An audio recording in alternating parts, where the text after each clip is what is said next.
Hi, I'm Harry Rock, and welcome to another edition of the Westfield Council on Aging Presents.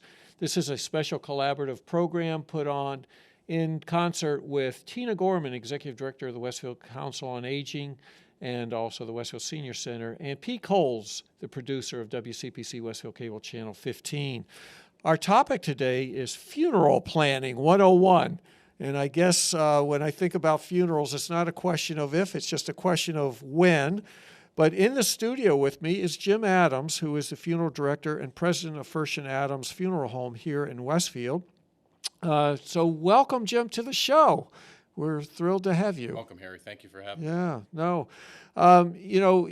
When I go down Broad Street, I can't help but see your funeral home. I've been there many, many times for funerals.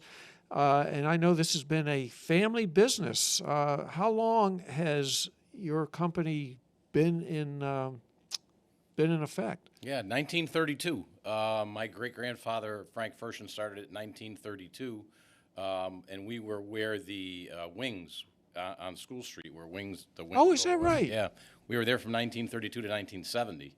In 1970, as you know, School Street, being a one-way street, is kind of a difficult area there in the center of town to get in and out of. So in 1970, we were fortunate to buy the Lane home, the Lane from Lane Trop Rock. That was their home. They built it in 1912, and they were selling it in 1970. We were fortunate to purchase that and move our facility from Broad Street down, from School Street down to Broad Street. And we've been there since 1970, and we put an addition on in 1994. The addition we put on there, and we bought a house next to it and made a bigger parking area. So we've been pretty fortunate in this town to be able to progress. To funerals are a little different than they were back in years ago, even when I first started. So I am the fourth generation of funeral directors, and my son, who just got in the business about 5 years ago, is the fifth generation. Wow, that's amazing. Never did I think I would. I actually went to where we're sitting. I went to this school. I was a graduate of this school in 1984. Wow, is that right? Yep, in manufacturing. So I went to a machine shop for 5 years and worked at a machine shop here in town, Westfield Gage, before I actually entered the business in 1989. Wow. Met a lot of great people there. Understood kind of what it is to work 55 hours a week in a shop. Right. So certainly still have a lot of friends that I had back that many years ago. But you never thought about entering the business as you were growing up as a kid with your dad? Never did I. Nope. I went to, I was going to be a machinist. My son, however, was different. He went to Westfield High School, and from when he was 14, wanted to be a funeral director. So. Oh, is that right? Yeah. He always wanted to do it. Oh, that's funny. From day one, but I never did, and I just kind of fell into it, kind of a thing. Right. Yeah, and he's done very well. People have been very impressed with him. Good kid. Yeah, he's got a great personality, that's what you need in this kind of a. But it's nice to see a family business continuing. In 5 generations, you don't see a lot of that anymore. No. Unfortunately, the conglomerates, even in the funeral business, there's not a lot of people getting into the business. Unfortunately, there's not a lot of younger people getting in. It's people think, oh, that's kind of a weird business. Well, I guess it is in a way. Right. But there's not a lot of people lining up to jump in to get into it. Right. You have to have the right person to do that. So let's talk about funerals. Like I said in the opening, it's not a question of if, it's just a question of when. We all hope it comes much, much later in our lives, but what is the importance of pre-planning for your funeral? Because we know it's inevitable, but should people be thinking about it now and pre-planning, or can you wait till the last minute when that time comes?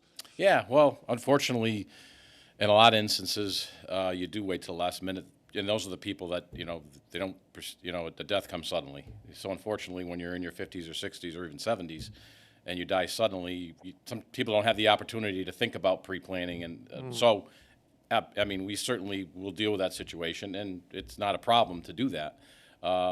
However, pre-planning has become, and I got to say, in the last 20 years, probably, I've seen it, 20 times is what I used to see it.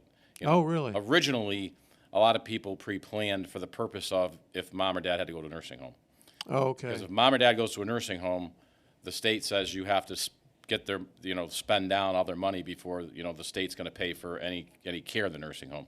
So that was the kind of the reason for pre-planning years ago. It's like, hey, if we don't, pre-plan the funeral, all their money's going to be gone, and then we're going to have to pay for the funeral. So that was the original start of pre-planning. But since then, a lot of people are like, you know what, hey, we have to do this, and a lot of people do it for their children. They don't want to put the burden on their children as to, first of all, make a decision on what we want. Mom and dad come in and say, hey, we want this kind of funeral. This is what we want. They're going to get that funeral. So by pre-planning, a lot of people will pay for it. Doesn't mean you have to, pre-plan doesn't mean you have to pay for your funeral. Some people just come in and give me information. Oh, really? Yeah, yeah. I have a lot of people that come in and just give me the information, say, this is what I want. I have life insurance that'll cover it. There's no need to, for us to pay for this right now. Okay. So the pre-planning doesn't mean prepaying. Okay. That's an important distinction, I think. Yeah, a lot of people think if they come in and do a pre-planning, they have to pay. Right. Absolutely not. Yeah, so it's not like putting a deposit down or Correct. anything. A lot of people do, but Right. there's a lot of people that just say, I want everything in the file here. Right. And I have plenty of life insurance, and that's what life insurance really is for. Right. Are there any special forms that people need to bring with them if they're pre-planning when you're collecting all the information you need? Yeah, depending on like a lot of situations, a lot of people will like pre-plan and they'll want to be buried at the veteran cemetery. Oh, okay. There's a lot of information like DD 214 and the marriage certificate, copies of driver's licenses. There's a lot of forms that are required from the veteran cemetery. And I don't think there's a lot of forms. I think it's the wishes. If the wishes are known, which is important, I tell people before you come in, I certainly give you lots of ideas, but have a little bit of an idea of what you're looking to do, because then I can go to the next step and we can get into detail, and they can plan their funeral right from the beginning to the end, and we can have it all written down. And then sometimes people will pay for it, and one of the benefits of pre-planning, if you financially pay for it, the price is locked in at today's price. Ah. Right. And now, I just caution people, because there are funeral homes that do things differently. Okay. Some funeral homes out there don't guarantee some of the things that are pre-planned. I do. My funeral home does. Oh, okay. When people pay me, it's locked in no matter what, everything is locked into the price. It is today, but, maybe down the road things will change. But there's a lot of funeral homes out there that don't guarantee like what I call cash advances. If a cemetery goes up, if a newspaper goes up in price, they will still, charge extra for that. I don't do that at this point. If people are coming in to pay me, in my opinion, it's locked in. If it costs me a few dollars at the end, I don't really care at this point. I do the best I can to make sure there's money in there. What happens is everybody has a separate account. Every single person that comes into the funeral home has their own account. It's not mixed. Okay. There's no mixed. Okay. Whether it's a trust account or life insurance, prepaid life insurance, there's two different avenues to prepay. What we're hoping for is the interest that we're gaining in those policies offsets inflation. So best case scenario, if somebody gives me $10,000 today, it gains $500 or $700 in interest. At the time the person passes, Oh, I see. if prices go up, we're hoping that interest offsets that. So they are an interest-bearing account. They are in interest-bearing accounts in their own name, not in my their name. own name. So the interest is going to their account, Absolutely. not to you. That is correct. Okay. Their money. That's important to know. When people give me money, I tell them, you're just taking it from your checking account, and I'm going to set you up on a savings account in your name, in your Social Security number. That's your money. The only time it's my money is when I do the funeral and I fill out some forms saying I've done everything. Then they pay me at that point. The insurance company or the trust account pays me because I've done the funeral and everything. Okay. Up until then, it's their money, and they decide they pay me today. 2 years later, they move to Florida. Take your money with you. It's your money. Wow. Yeah, it's not my money. I just hold on to it. Yeah, that's interesting. Well, those are great distinctions. A lot of people don't know a lot of Right, those things. right. No, that's fabulous to know. So let's talk about the difference between having a casket or being cremated. Yeah. What's happening with cremations, and is there an advantage one way or the other? What should people be thinking about? Because we do hear more about cremations today than we used to. There's no question about it. It's about in my records. I try to keep. I try to watch those numbers, just because I like to know what they are. They're about 65% now. So 65% of the people that I every year, and I do about 350 funerals a year, about 65% of those are cremation. Now, that gets broken down. That's just a broad statement, I guess, cremation, because cremation could mean anywhere from having a funeral in a casket and then cremation later. It could mean, someone's cremated and then that's all they want done, and then that's it, cremation, that's it. Some people have cremation, they still have a wake, they still have a funeral with an urn. So cremation is, some people take the urn home, some people decide to bury the cremains. And I think that's probably why cremation is what it is, because you have a whole bunch of different opportunities and ideas with cremation than you would with burial.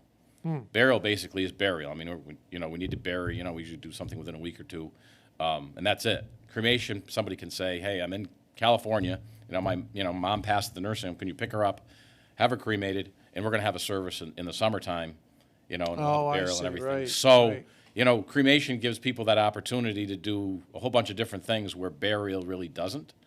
But it's a choice that the family, that's up, every family has a different idea. Out of those 350 funerals I do, I think there's not one of them that's the same. So Yeah. I'm there to basically do what they want to do, and I certainly give people ideas, but they have that decision what they want to do, with their loved one. That's interesting. In the winter, what happens if somebody dies? We have frozen ground. It could be covered with snow. Do you do actual funerals, or what is it called when you're putting them into the ground? A burial. A burial. A burial. Yeah, we do. As everybody knows, this is New England, so and everybody can pretty much tell with our last snowstorm. We may have 5 inches here, and Blandford gets 20. So pretty much we are on the line as far as burials go for the wintertime. So the two cemeteries that, the two big cemeteries here are Pine Hill and St. Mary's in Westfield. Both of those have equipment to actually melt. They put heaters on the ground to defrost the ground. Is that right? Yeah, so burials can be made in both Pine Hill and St. Mary's Cemetery in the wintertime. And again, oh my goodness, I never knew that. We're on the border. Montgomery, Russell, Chester, Blandford. We don't have burials in those towns in the wintertime because of the snow and frost. Just is much deeper up there. So what we do is we have to wait till the springtime, to make those burials in the hill. I call them the hill towns, but it's pretty much from Russell up. But in Westfield, Right. we can make the burials in the wintertime. And where are the bodies kept? The bodies actually are kept in a tomb usually on the cemetery property. A lot of the cemeteries, Really? yeah, a lot of the cemeteries have little tombs. If you see these little buildings, Yes, right. I guess the easiest one is if you're driving up Route 20, right before the state police barracks, there's a cemetery on your right hand side there. There's a little building there. That's a little tomb, is what they call it. And we would store anybody who's going to be buried in Russell Cemetery in that little tomb until the time of the burial. Is that right? That's correct. And so they're in their casket. That's correct. And there's no problem with that because they're been properly prepared, Right. and That the is body is preserved. And Yep. so they don't have to be in a refrigerator, or Nope. I suppose that's a natural refrigerator because that's cold anyway. It is. Usually the requirement is, if there's going to be a burial in the hill towns, that the embalming process has to happen because, I'm sure that I can, there's not going to be an issue in the springtime. Even outside, you still want to do that process, even though it's in an outside building. So here in Westfield, if it's Pine Hill or St. Mary's, you can get buried All year round. almost immediately year round. I never realized they could thaw the ground. Yeah, But everywhere else, they're just stored in these little. that's correct. They can store several bodies at a time. Yeah, and those little cemeteries, you don't find that they have, A lot of a activity. couple. Right. I may have 2 or 3 in Russell. This year, I don't have any. To be honest with you, I don't have any that are waiting, to be buried for the springtime. But usually every year I do. But for some reason Wow. this year I don't, which is fortunate because it's a tough time for the family to actually. I think burial is final to me. It's a final thing. Right. So without that, burial being done, it's kind of like, well, Mom passed in January, but we're not burying her till May. So there's a few months there that the process I don't feel is completed. The grieving process Yes. must be more complex. It is. That's D- correct. Does I think it is. cremation, even if you haven't had a ceremony, does that shorten that grieving process because you can, once they're cremated? Or is it really the final service that brings closure to the entire process? That's interesting. For I think that grieving, it's interesting because we do, bereavement groups. My wife does that. And I think for everybody, it's the same thing as with a burial or a funeral. Everybody's grieving process is different depending on situations. Mom has been alive for 85 years or something, and depending on what has happened in those 85 years, some people may have guilt towards mom's death, or some people may not have been there enough. There's a lot of things that go into grief and bereavement, but I think the funeral is kind of what that helps that start that process. Because a lot of people are coming in and there's reasons we have funerals. We don't just have funerals because to have funerals, and we have funerals it supports the family who has lost their mother. Friends have come in and showed their support to them, and in my opinion, I think that helps their process of starting to grieve. Is all the friends coming together and supporting them and having some sort of service. I tell people, I don't care where you have a service. It could be in your cellar at home. But you should have some sort of service to remember your mom or your father. Some people choose not to do anything, and that's their choice. But I think it's important to have some sort of closure. You need to have some sort of closure to kind of move on. And a service can take place either in a church or in your building. Is that correct? Anywhere. Yeah, and I see a lot of times there are, they have the final calling hours, I guess, and then you say services will take place immediately following the close of calling. Absolutely, yeah. We have funerals in churches. We have a lot of funeral homes between the churches of the funeral homes. But when people do it on their own, some people have a celebration of life and they may rent a hall, which I think is a great thing. Okay. As long as they're having something to memorialize their loved one, I think that's the most important thing. Not for their loved one, because their loved one's gone. It's for the people that are left behind. Right. And it doesn't matter whether they're cremated or in a coffin.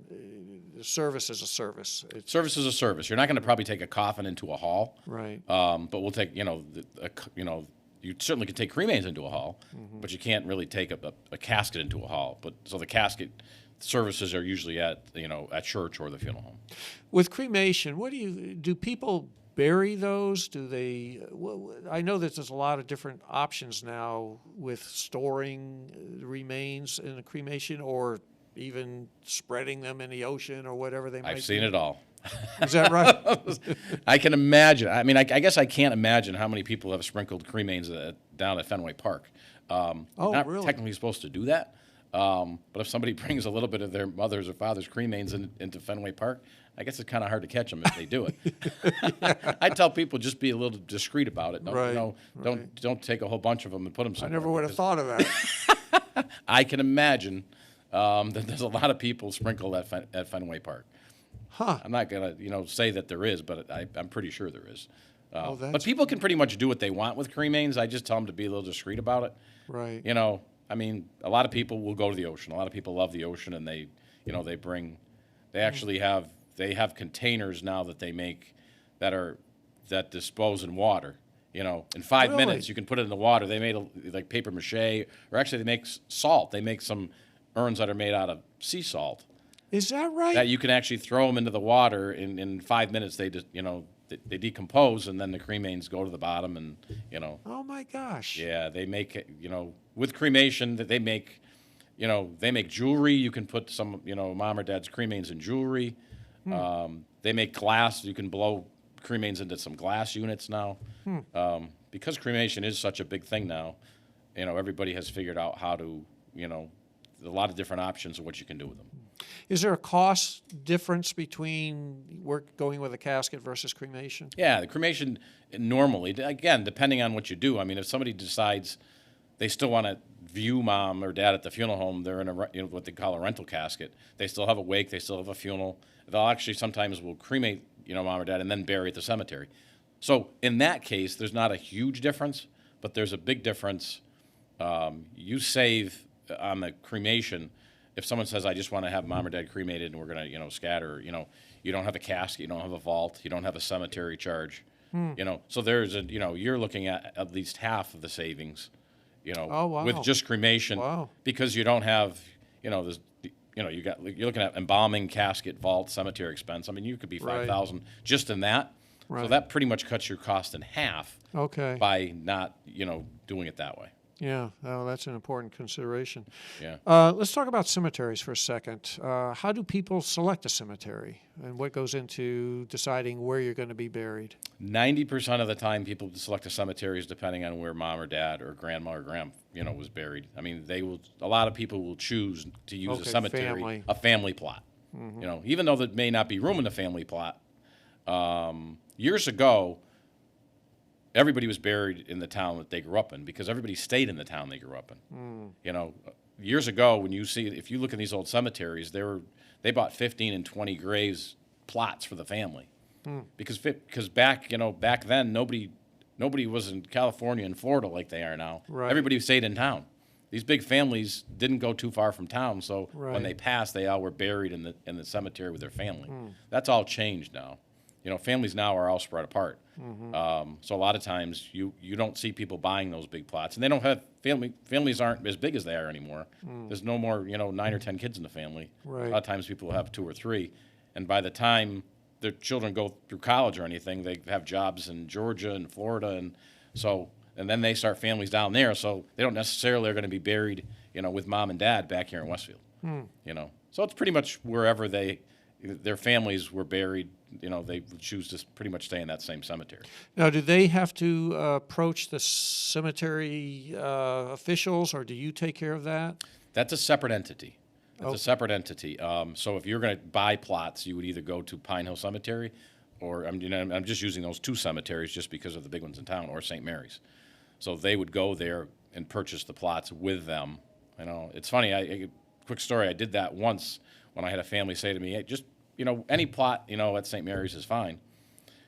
I said, "Okay." So I purchased it for them, and we were walking over to the grave, and I remember the widow saying, "Oh my God, my husband hated that guy that was next to him." Oh, no. So I don't do that anymore. Yeah, right. I don't do that anymore. I say I'd really would prefer you to do it because you can actually go to the cemetery and choose your plot, and you can see who's buried around you. I never thought about that. Oh, that is funny. And it goes the other way. Some people are like, "Oh, his good friend is buried up there. We want to get a spot next to his good friend." Oh my gosh, yeah, sure. Yeah, so you're able to actually choose the spot. They'll give you options, and you can actually choose the spot That's a that you great purchase. point. That is a great point. Yeah, both ways. Well, that's right. Yeah, I was like, I apologize for that. She's like, "Yeah, you didn't know," and I felt bad, so I stopped that process. I don't do that anymore. But you will give them the contact names Absolutely. of who is in charge. Absolutely, and, yeah. okay. I'll make an appointment for them, and they'll actually go up there, and you can do it, within 2 days before the funeral, go up and do it and have everything arranged. It's not a problem. How many active cemeteries are there in Westfield? Any idea? There's probably about 6. Some of the Really? churches, churches have their own cemeteries. Oh, I didn't know that. Yeah, St. John's Church on Broad Street has St. John's Cemetery on Lockhouse Road. That is a church cemetery. You actually have to be a member of the church to be buried there. Okay. St. Joseph's Church, on up there on Southampton Road by the airport, that's St. Joseph's Cemetery. That's connected with St. Joseph's Cemetery. Okay. The cemetery and the church are both connected, so you have to actually be a member of St. Joseph's to be buried there. And there's a couple other small ones, that are out there. But as far as city cemeteries, you may say, a few cemeteries out there, but they're not functional. They're not burying people. On Okay. Granville Road, Mundale has a cemetery. But that's not an active cemetery. It's not an active cemetery. It's just is it full, or is it not legal to use? Yeah, it's that, pretty or- much full, and they've used it years ago. And there may be some spots, but they've just pretty much shut the cemetery down for any other burials. So there's probably there's probably about 6 cemeteries in town. But a lot of them, Right. besides Pine Hill and St. Mary's, are connected with the church. Yeah, and Pine Hill, there's still plenty of room, and St. Mary's, there's plenty of room. Yeah, Those are- there's plenty of those are room. big- St. Mary's, you see a lot of the pine trees that are by the building there. They almost go back almost to the airport. So, that's St. Mary's. But Pine Hill there is an issue there. Maybe down the road they're running out of room, but they've been closing some roads down, which actually opens up more space. Oh, That's how you make more space in the cemeteries. You close some of the roads down. and you use the road. You use the roads for cemetery plots. So Oh. Pine Hill, believe it or not, has they have a lot of old roads that they can close down. So there's still enough, room in that cemetery for, 20, 30 years anyways. Wow. By just closing some of the roads down. Yeah, that's really, really interesting. And then the stone. What's the protocol today on ordering stones, and who does that? Is that you? Is that the No, family? that's another private entity, and there's not a lot of, monument companies. There used to be a whole bunch of monument companies. I mean, we used to have, I think, 7 flower shops in town. I think we're down to 1. It's just progression. I'm not sure why, there isn't, but we have, there's a monument company across from Pine. There used to be both, one across from Pine Hill Cemetery and one across from St. Mary's. The one across from St. Mary's now is, as you probably drive by there, you see the Dunkin' Donuts going up. Oh. Yeah, that was L&S Monuments. They were there, Oh, is that right? Yeah, the monument companies used to set themselves up across from cemeteries because it just made sense. Yeah, sure. So people would actually, you have to go to the monument company to order a stone. So Smith Monuments is one of the bigger ones actually in town. It's been, bought a few years ago, and they're doing a great job there. But they're so busy, they're 3 to 4 months behind. So when you order a stone, your stone isn't going to be made for probably 3 or 4 months. So it's good if you're thinking about a stone, to go there and get it ordered, because it's going to take 3 or 4 months to make it. I see stones with people's names, and you'll see the birth date, but there's no ending date, which means they're still alive. That is correct. But they have, to your point, pre-ordered the stone. They That's know where correct. they're going to be buried, so they have the plot, and they've ordered their stone already. That's correct. And that's pretty common? Very common. Yeah, a lot of people do it. Some people don't do it because, and I've heard it's like, I'm not going to do that because I feel if I order a stone, something's going to happen to me. Right. So there are people that are like, they just won't do it. But a lot of people are like, again, with pre-planning, they want to make sure everything is done from the start to finish. So when you pre-plan, they also are going to go buy their cemetery plot and buy their stone. And then you just don't put the final date on it. It's funny because you see a lot of times that was done, but they put 19 on it. And people thought they were going to die before the 20th century here. So a lot of times you see that fixed, Really? They just assume they'd be, they Right, died before right. the year 2000. Oh, my gosh. So once in a sure. while you see that, and Right. once in a while it's not funny, but a lot of people, will buy, husband and wife will buy it, and then they'll get divorced, and then you'll see a big, you'll see it engraved out of there, somebody's name. It's like, I know what happened there. That doesn't happen too often, but you see that happen. It's not easy to fix a stone when you put the name in it. Once it's set in stone, it's kind of set in stone. Right. It's not easy to fix a stone. Yeah, because those are really etched in. Yeah, it's etched in there. So Deeply. So I'm not sure how you do that. Actually. there's a Even way the to, you dates. can put a plate over it, or you can I see, right. grind it out, but it doesn't Yeah. look, Yeah, it looks changed. it looks weird, but it happens. I mean, those things happen. So those things can be fixed. You've seen it all. Pretty much. Oh, my goodness. Oh, that's interesting. To your point about these monument companies, though, I think there was one in Chicopee that closed a year or 2 ago, and I know that business has come over here to Smith, too, and that's really kept them busy. So. Yes. Yeah, they've it's a young girl running it now. She was actually an artist in college, and it kind of fit into her father owned the vault company. Right. So her father kind of bought her that, and they've flourished. They do a great job. Yeah. But there are, and I should probably tell people, there are some cemeteries have restrictions on what you can put on the stone. Really? St. Mary's is a Catholic cemetery, and years ago you were able to put a deer, a fish, a tractor, or something on your stone.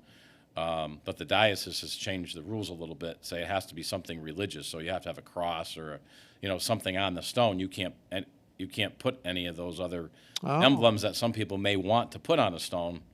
I don't know. I understand why they did it, but people need to know that that's important because would the stone company know that, Oh, or yes. the monument company knows that, so they can do. redirect and say, "I'm sorry, if you're going to be buried in this cemetery, you can't use that type." They of have to get symbol." approval. They actually have, Oh. for St. Mary's Cemetery, Pine Hill Cemetery is different. It's privately, it's an association, and they let you put whatever you want on the stone. Okay. You can do whatever you want, but at St. Mary's Cemetery, because it is a religious cemetery, the diocese runs it, they have to get approval before a stone is made. So Is that right? Yeah, they have to send the approval in to the diocese to make sure it's okay. To see what it's actually going to look like. Yes, yeah, which, I don't know, different feelings on that. If somebody was a carpenter all their life and they want to put a hammer on their stone, Right. I think they should be allowed to put a hammer on their stone. But unfortunately, Right. diocese owns a cemetery, and they control that. It had nothing to do with me. Right. They control what happens at that cemetery. So people should know, kind of. And some people have actually chose a different cemetery because of that.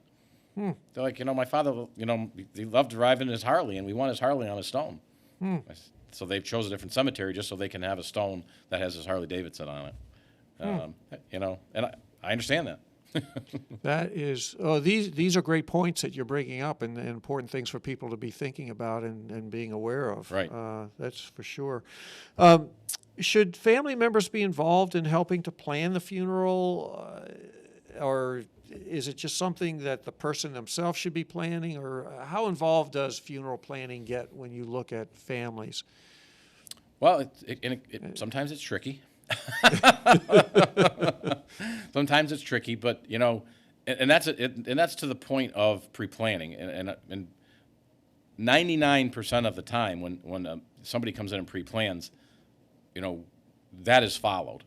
That is followed. But there are some situations where there's some family battles going on, and what the state law in Massachusetts says that the next of kin has the say in everything. The next of kin has to say in everything.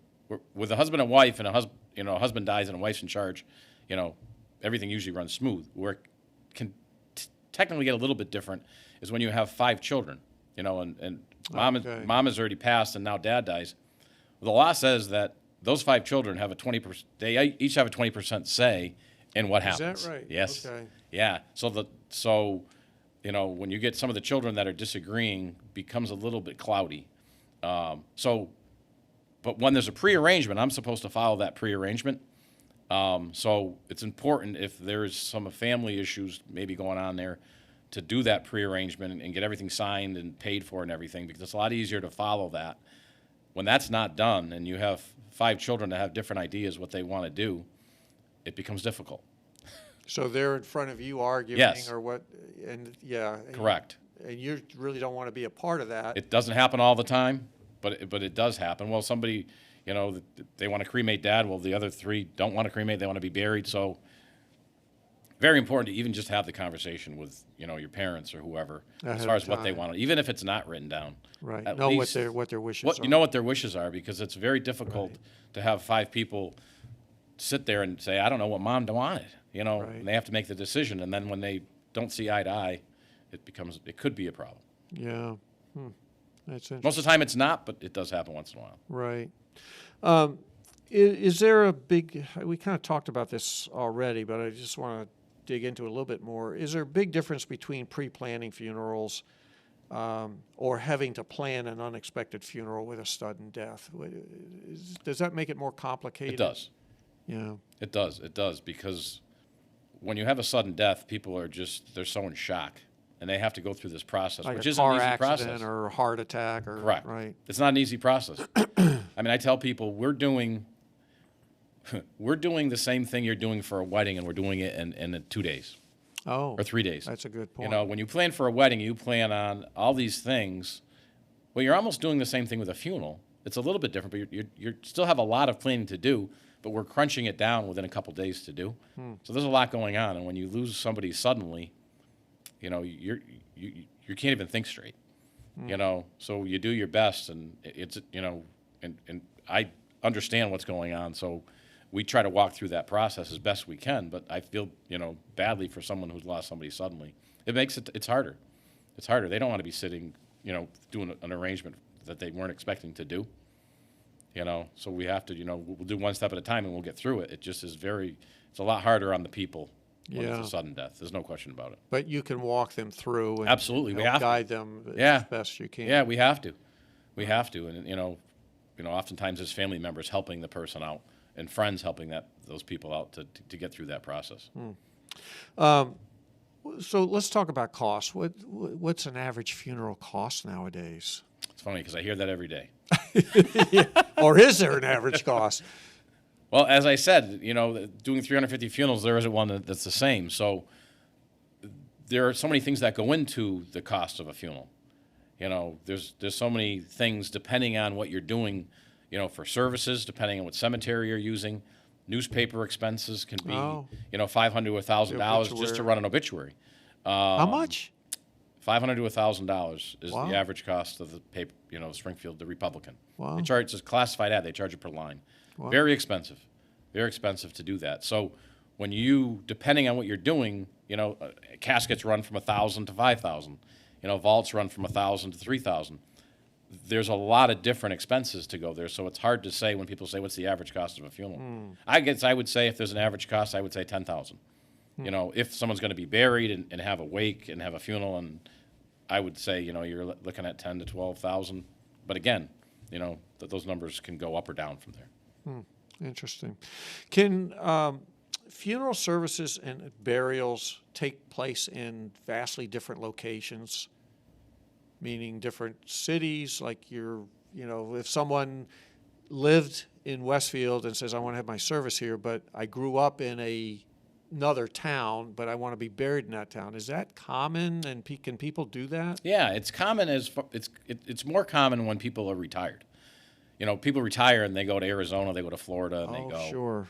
So a lot of times. I haven't even thought about retirement, right? Yeah, a lot of times we will, if somebody dies in Florida, I tell people, just call me.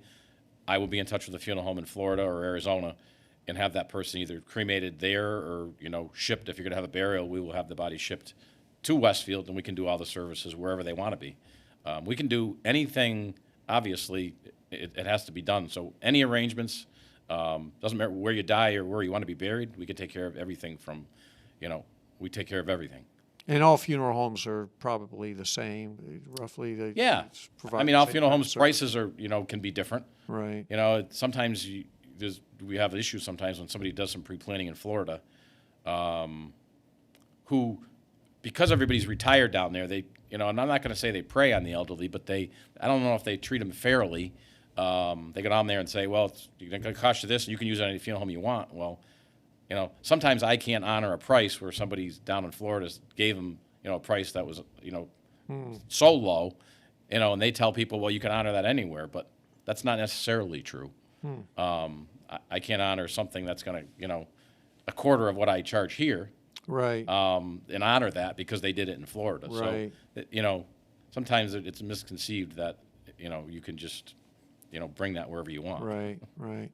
But if people, they live in a community and they want to be buried in another community, that is pretty common. and Absolutely. you can definitely Absolutely. make those arrangements. Absolutely, yeah. We deal with, we're on the road all the time. People die in Maine, people die in New Hampshire. They want to be brought here, or they die here and want to be brought to Maine or New Hampshire. You go that far? Oh, absolutely. We go wherever, I will travel in a vehicle anywhere within probably 4 to 5 hours. Anything over that, I usually will have it, shipped. Okay. And the only reason I do that is because sometimes the further miles we go, I mean, things can add up as far as cost-wise. Sometimes it's cheaper to have somebody flown in than it is for me to, go 5, 6 Sure. hours, because then I got to come 5 or 6 hours back. So And that's common to fly? A lot. Have a, Yep. a- all the time. Yeah, Okay. like I say, if it's 5 hours one way, I'll go. Anything over that, it's cheaper to have somebody to flown back. yeah, interesting. Let's talk about services. Again, we've touched on this a little bit, but what goes into people's decision of should they do a service in a church? And if they haven't been religious, should they be thinking about a church? Do they use a hall? Do they do the services in your facility? What goes into people's thoughts with that? Well, a lot of it, religion comes into play a lot there. Depending on if somebody is, the Catholic churches, will most of the time, if somebody is Catholic and they go to church a lot of times their funerals will be in the Catholic church. And there's a lot of people that have absolutely no religion. So those people that have no religion usually have it at the funeral home. Okay. And I've seen more and more over the past, 10, 15 years where there's a lot of people that just have gotten away from religion, and they have what they call celebrations of life. And the family actually will run that service, So they don't have to bring a minister? No. Okay, that's not a requirement. It's not a requirement. A lot of families now will hold their own little service, and they can personalize it. And I've seen a lot of services that are absolutely wonderful. You know, they put music in there. They bring pictures. It's, you know, everybody gets up and says a few words about the person. And it's actually a meaningful ending. I think it's a wonderful thing that people, what they're doing. You know, as is the churches. I mean, there's, you know, that's just what, you know, people have done over the years, you know, the priests and ministers, and they do a great job. They do a wonderful job. You know, we're pretty lucky to have the people we have, you know, in charge of these churches in town. They're very caring people, and they do a great service. But there are situations where people don't have any religion whatsoever, and they're like, why do we need to go to church? And we've never been to church in 50 years. Why do we go now? So we want to do something on our own. I'm like, absolutely. And they'll do it right in your place. Yeah, yeah. So those. Or they could go somewhere else and do it. They can go somewhere else and do it. Okay. Yep. Most of the time, it's, you know, our building is set up for a lot of people coming in. There's a parking. I have the music all set up. You know, everything is set up for them, so it makes it easier. I mean, that's why funeral homes came about, because people used to do them in their homes years ago. You know, back in the 20s and 30s, a lot of funerals were held in homes. Is that right? Yeah.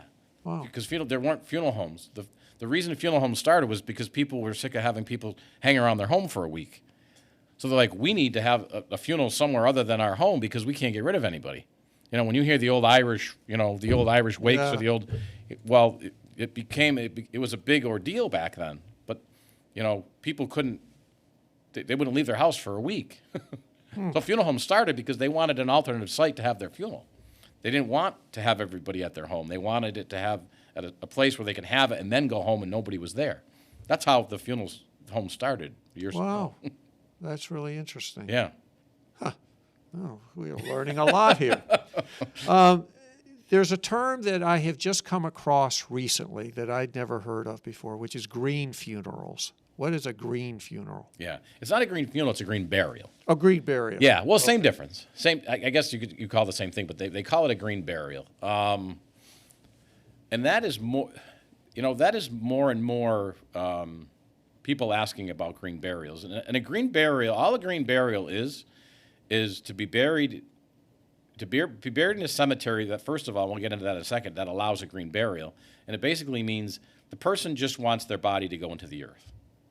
They don't want to be in any sort of, you know, any type of casket or anything.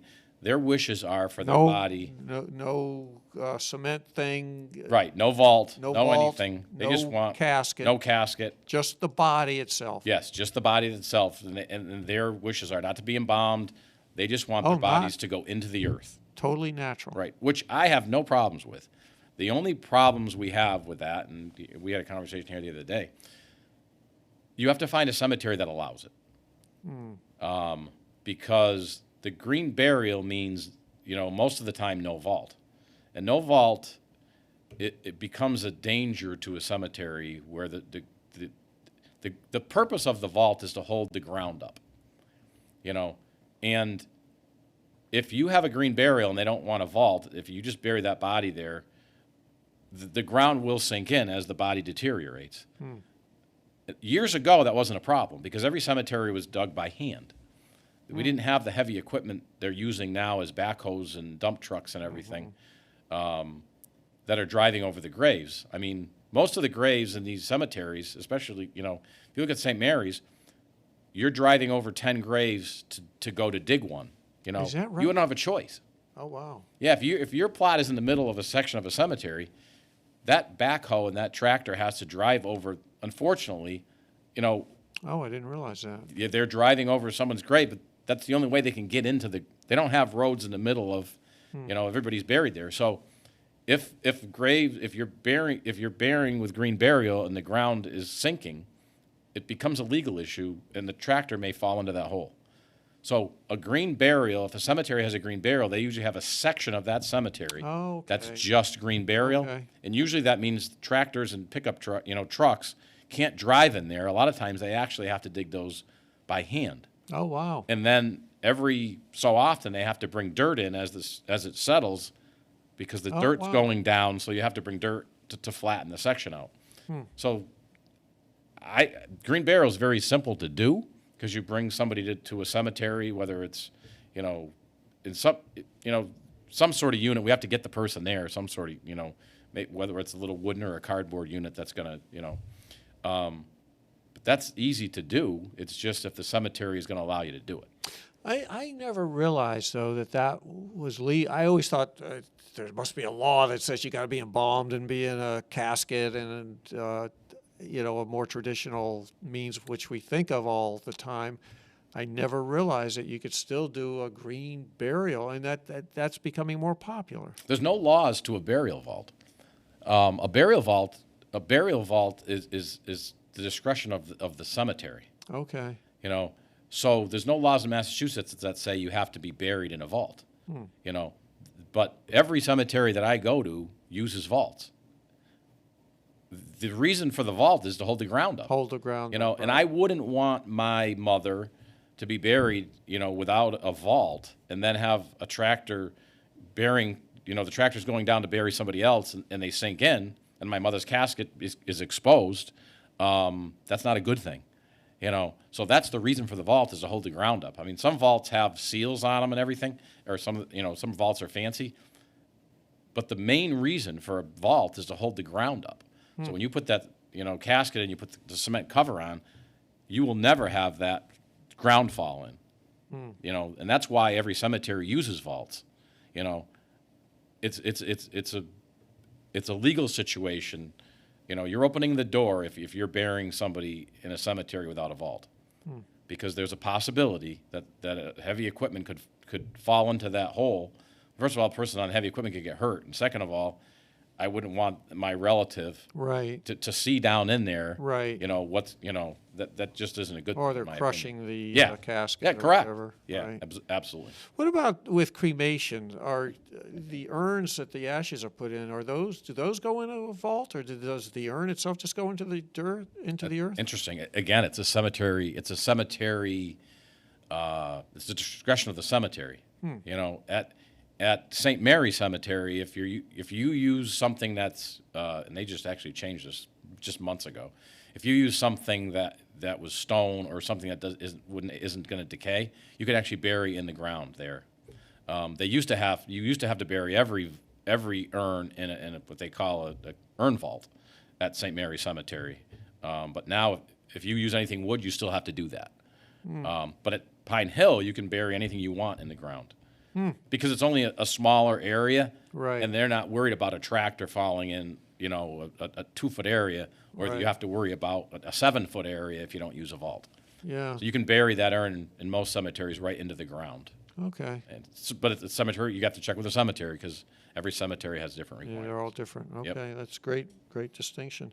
Obituaries. Who's writing the obituary? Is that the family? Is that you? Is that a priest or a minister? 90% of the time, the family writes the obituary, and I have no problem. Years ago, we pretty much helped in that, because years ago, we don't have the computers. We didn't have the computers back then, so a lot of times I remember when I started, I was calling the newspaper and relaying that obituary by phone.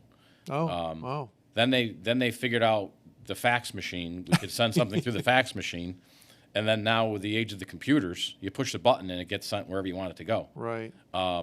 So the families now pretty much write their obituary because they Family does it themselves. Yeah, because they know the person the best.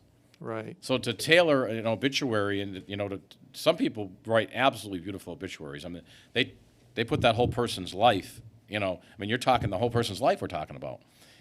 They know the person the best, or the grandkids know, or the kids know it, and they can really detail, the life of that person.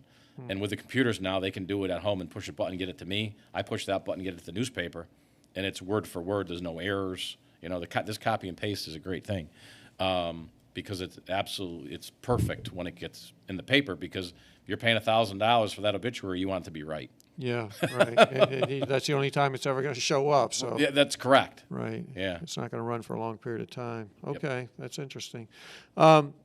Let's talk about services, total services at a funeral home that you can expect. Is that from what services can people really expect? Everything from they call you. So if someone dies, who are they calling first? Are they calling you first, or? That's a good question. Because sometimes that's unclear to people. If somebody dies, obviously, if somebody dies at a hospital, whether the hospital calls me or the family calls me. I mean, usually the hospital will have a conversation with the family and say, did you want to call the funeral home or what funeral home are you using? So the family can either be calling me or the hospital's calling me. But a lot of people don't understand if somebody dies at home, if they're not under a hospice care, if they're not under the care of a hospice, an agency has come in, and helped you, with the final days, you have to call the police department. Oh, okay. Yeah, you have to call the police department. No matter how somebody dies, even if they're 95 years old and then they've been sick and they die at home, if they're not under a hospice care, the police department has to come to their home, and make sure it's, everything looks, as, Oh, a normal right. death. So then the police department will call the medical examiner. So the medical examiner has the say in every death pretty much in this state. They have control of, if they think something's suspicious, they can get involved. And that's their job, and I get that. I totally understand that. So the medical examiner the police will call them. They'll have a say in whether it looks like it's a natural death. If it looks like it's a natural death, they'll say, if you think everything looks good, they'll call the doctor, and the doctor says, yeah, this person's been sick, had cancer, or whatever the case may be. They'll say, okay, go ahead and call the funeral home, and then it's okay for the funeral home to come. But I can't come to anywhere, unless it's a hospital. That's the only place I can go to without the police or being under a hospice. Okay, that's an important distinction. Yeah, a lot of people, will Right. just call me, Right. and I'll say, did you call the police department? Or they say, no, we didn't know we had to. But then we call the police in, and in most cases, it's a formality. But could there be something happen? There probably could be. I've never had it happen in the 35 years that I've been doing this, but I would assume, there could be some foul play somewhere. I'm sure it's happened. Right. So that's their job, to make sure that doesn't happen. Okay, that's important to note. And then if people have not made any kind of arrangements and, the police come and they say, well, who do you want? They say, well, how about that First and Adams down the street that I always see? Do you get blind calls like that? Absolutely. And you can handle that? There's no question. Absolutely. It happens all the time. Okay. It happens all the time. I mean, it was something they weren't planning on. They've been, they talk about it. I've been planning to come down and talk to you for, a year now, but we just haven't had the opportunity to do it. But back to the fact of pre-planning, it certainly makes a lot of sense, and it makes it a lot easier on everybody if it is pre-planned. And I sit with people 2-3 times a day just doing this because they don't want any hiccups. They want to choose their funeral. They want to pay for it. They don't want their children to worry about it, and that's what most of them do it, so the children don't have to worry about anything. Yeah, that's a great point. Yeah, I guess I better start thinking about that. I have people in their 50s doing it. It kind of young to me that I'm in my 50s, and I guess I got to think about it too. But Right. Most people are in their 60s and 70s. They just retired. Yeah. They're like they want to get everything set up. Right. Just so Right. everything is done. Yeah. I guess there's some kind of sense of relief to know that To be honest with you, yeah. the final stage of your life is taken care of. We actually in most cases, have a great time with people because we can actually sit and laugh and talk about things now when you can't do that if it's a sudden death. I mean, there's Right. no joking or talk, when that happens, it's an unfortunate situation, but you don't have that same dialogue when it's a sudden thing. But when people pre-plan things, they all joke about it and, make it, we're not trying to make it fun, but Yeah, it just made me think about that on a more personal note. That it must be hard on you because you have a lot of friends. You're very active in this community. You're well known, and to have people that you're close to come through, that you're now handling those services and the embalming and everything else. the majority of them, that is a problem. Not that it's a problem, but most of the people or an extension of the family, I know some of us know somebody just because we've been in it for so Right. long. Right. And everybody that walks through that door, I feel bad for, because I've been in that situation too. I've been on the other side of that table, and you lost grandparents, and I've never lost a parent, but you feel so bad for everybody that comes through, no matter what the situation is. They could be 50 or 100, they still lost their father. It doesn't matter. Some people, I've heard the saying, well, your father was 100, you shouldn't feel bad. Doesn't matter, it's still my father. Right. you know, but certainly he had a great life, but you're still losing somebody, Yeah. you know, so I feel bad for everybody that walks through the door. Yeah, no, it's tough. You mentioned earlier grief counseling. Is that a big part of what you do? Do you help families grieve? Is that part of the services that do. you can Well, provide, or is that something yeah. people even look for? Grieving happens, you know, the grieving process happens after usually. You know, the grieving process is after the person has, you know, has died. It starts right when they die, but most of the time people have, you know, everybody grieves differently, and I'm not an expert, but I'm fortunate that my wife is an expert. So that was something we've incorporated into the funeral home. You know, we have support groups. We had one last night, as a matter of fact. We have, you know, support groups that we offer 2 times a year, and then we offer a couple of others around the holidays. That everybody, there are people that get stuck. You know, there are people that just, you know, when you live with somebody, you know, married for somebody for 60 years, the person, when you can't just forget about them. You know, you think about that person every day. Mm-hmm. You know, especially if it's a sudden thing, you're waiting for them to walk through the door. So people need help afterwards. So I was fortunate enough where my wife is an expert, you know, in grief. So when we have those groups, we offer it to everybody in the community, not just the people at the funeral home, everybody in the community. And usually she is full, you know, the 2 times she has it during the year, where people can get together, because everybody thinks they're going through this by themselves. But when they sit there with 20 other people that have lost a loved one, they're like people they don't know. They become a bond, actually. They bond with each other. You know, they think they're the only ones going through it. But when they hear the stories of everybody else, it's pretty amazing. And I'm not part of it. You know, I don't know who goes to these groups because that's none of my business. And my wife doesn't tell me either. But it's a great thing. I hear back from these people that go to the group that say, that's the most wonderful thing I've ever been through. I've been stuck. You know, that helped me out. Now, grief can get even deeper depending on what the situation is. And that's, you know, some people need to see counseling, which, you know, on a one-on-one basis, which I think is a great thing. A lot of people don't want to do that. But I think it's an important, and people can't even function day to day. They need help. You know, and there are agencies, and we'll refer them to, you know, people that can give more help than just a grief support group. They need one-on-one to get their life back in order. And are those groups meeting elsewhere other than the funeral home, or are they meeting? We actually meet at the Genesis. We meet at the Genesis because a lot of, you know, it's a trigger to some people to come back to the funeral home. Yeah, I was going to say, yeah, that's got to be. So once we started, originally we were going to do that, and then, you know, I figured out pretty quickly that it's better to have it on a neutral site. Yeah. You know, because it triggers some people to walk back through that door again. And I get it. I understand that. Yeah, absolutely. You know, as we wrap up here, are there any other administrative tasks that people need to be aware of when it comes to notifications or documentation beyond anything that we've already talked about? Well, the tasks are the tasks that are done after, you know, someone has passed. And I've always encouraged people like us to do a simple will, because a simple will makes things a lot easier after the fact. Mm-hmm. You know, when you don't do a will, there are so many things that, you know, the bank accounts, there's stocks and bonds that are in the person's name that they never transferred over. It makes things difficult. Mm-hmm. You know, you have things with Social Security. You know, people don't realize how many things that they have to take care of after someone has passed. You know, you have life insurance policies, and like I say, stocks, bonds, real estate. All those things have to now be transferred into different people's names, and you know, so a will is a very important. With the pre-planning, I see a lot of people doing a will also at the same time. Okay, so pre-planning includes a will. Yeah, well, a will is separate from pre-planning, right. But it's the same. But it's the same. Yeah, you're thinking about pre-planning that your funeral, and you're also pre-planning after the funeral with a will. You do that ahead of time, so again, you have the 5 children.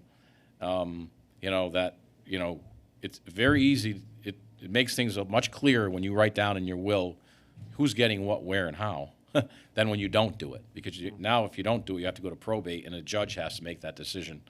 And a lot of times, you know, families get in battles over, you know, what's left and how come I didn't get it. You and how hear that a lot. All the time.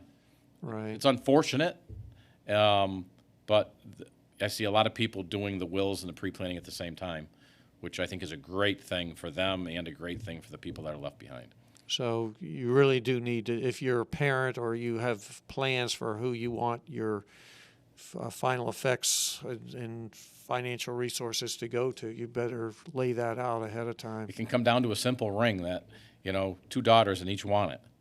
Yeah, right. And if you have it in your will, it just clears it up for everybody. Right, Yeah. right. I think it's a great thing to do this planning ahead of time. Yeah. Jim, this has been really, really interesting. Is there anything else that you can think of that we haven't talked about that we should share with our viewing audience here? You know what? I think we've pretty much covered everything. I tell people that my phone is, whether you're using my funeral home or not, if you have any questions on anything, I'll answer any question I can to the best of my ability. Yeah. Because there are people that, there's so many questions out there, and there's probably 100 of them that, we probably didn't cover today. But at any time, people can call the funeral home and, I can answer any question. There's no commitment to using my funeral home. I tell people, I said, a lot of people are pricing these days, and I encourage them to go to other funeral homes and get their pricing, because everybody's prices can be a little different. I have to set my prices for my overhead and everything I do. Another funeral home does the same thing, and it may be higher or lower than what mine are. And some people are price conscious, and they should have the ability to use another funeral home if they're a little bit less. Right. I encourage it. Right. My prices are set from what I need it to be, and that's how it is. So, but anytime as any questions are asked, anybody can call, the funeral home, and we'll help them out as much as we can. And, before we close, I just want to thank you, Harry and Pete, and, Tina Gorman does a wonderful job with the senior center. I think that was a gem, when we built that years ago. I was on the council when we got that going, and I was actually on the board at the senior center, right before it was built. And that's a great, and that's another place that you can call. And you have questions. They are a wonderful resource down there. And everybody, they do a great job. So thank to you and Pete and to Tina and everybody down at the Senior Center for everything you guys do. Yeah. Well, Jim Adams, funeral director of First and Adams Funeral Home here in Westfield, thank you so much for coming in today. This has been very insightful. I know I have learned a lot. And as we started this off, I'll remind people, unfortunately, as we have reflected, life moves on, and it's not a question of if, it's a question of when. So better to do the pre-planning, to think about it, to get your will, go in, find a funeral home, whether it's First and Adams or another one in this community or another town or another state, wherever it is.